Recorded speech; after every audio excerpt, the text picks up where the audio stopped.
اور ان کے مولوی منبر رسول پہ بیٹھ کے تو یہ تو چھوٹی بات ہے کہ خلافت کا حقدار کون تھا. میں نے آپ کے سامنے عرض کیا کہ وہ اتنی لمبی لمبی پھینک رہ گئے. کوئی علی کو خدا کہہ رہا ہے اور کوئی کہہ رہا ہے کہ ہر آدمی اپنے خدا کے ساتھ دوزخ میں جائے گا.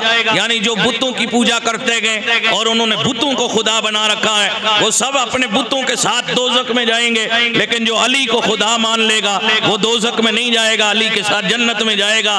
معاذ اللہ, استغفر اللہ.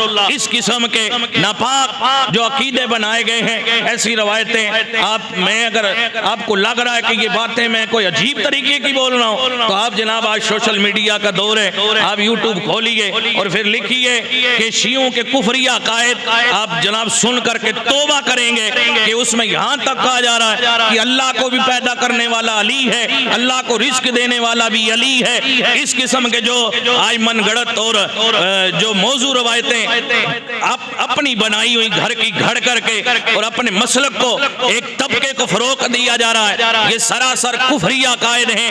ایسی باتیں نہ سنو, نہ ان پر عمل کرو, نہ ان کے اس میں شک میں پڑو یہ باتیں سن کر کے, ورنہ ایمان اور عقیدہ تباہ و برباد ہو جائے گا.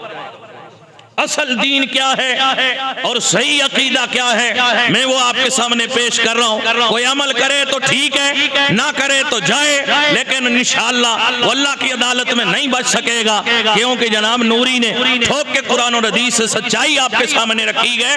اور وہ سچائی جو قرآن اور حدیث کے اندر موجود ہے, وہ دلائل جن دلائل کے سامنے تمام من گھڑت روایتیں اور سارے کفر والی روایتیں جو ہے پاش پاش ہوتی ہوئی نظر آتی ہیں, ایسی روایات میں آپ کے سامنے رکھ کر کے اپنی گفتگو کو سمیٹنے کی کوشش کروں گا. اللہ پاک مجھے آپ سب کو حق کہنے, سننے, عمل کرنے کی توفیق عطا فرمائے.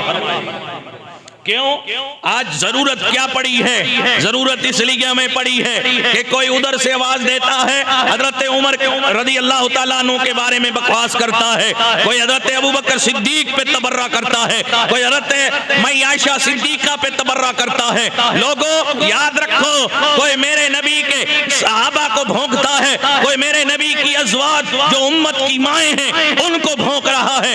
میں کیوں نہ کہوں, پھر آپ کہیں گے جناب ایک کتاب ہے اور کتاب کا نام ہے حق الیقین اور لکھنے والا شیعوں اور رافضیوں کا بڑا مولانا ہے, نام اس کا ہے مولانا باقر علی مجلسی اس کا نام ہے. اس نے اس کتاب کے اندر لکھا ہے ہماری نمازیں اس وقت تک اللہ قبول نہیں کرتا ہے جب تک نماز کے بعد حضرت عمر کو گالی نہ دو, حضرت ابو بکر کو گالیاں نہ دو, حضرت عثمان کو گالیاں نہ دو, حضرت امیر معاویہ کو گالیاں نہ دو, حضرت ام المومنین عائشہ صدیقہ کو گالیاں نہ دو, حضرت ام صفیہ میرے نبی کی پیاری بیوی ان کو گالیاں نہ دو.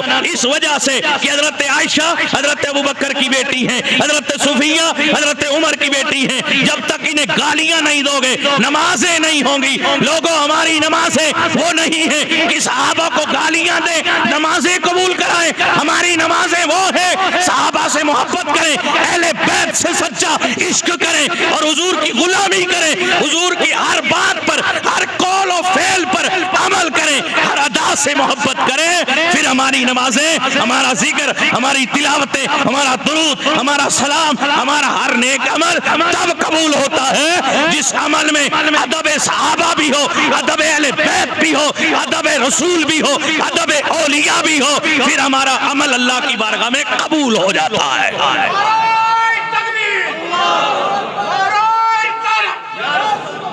یہ عقیدہ ہے اہل سنت کا. خود اندازہ لگائیے کیا سچا عقیدہ ہے, کتنا اچھا عقیدہ ہے, کتنا پاکیزہ عقیدہ ہے کہ ہمارے یہاں اہل بیت کا بھی احترام ہے, حضور کے 1.25 لاکھ صحابہ کا بھی احترام ہے اور حضور کی تمام بیویوں کا بھی احترام ہے. الحمدللہ.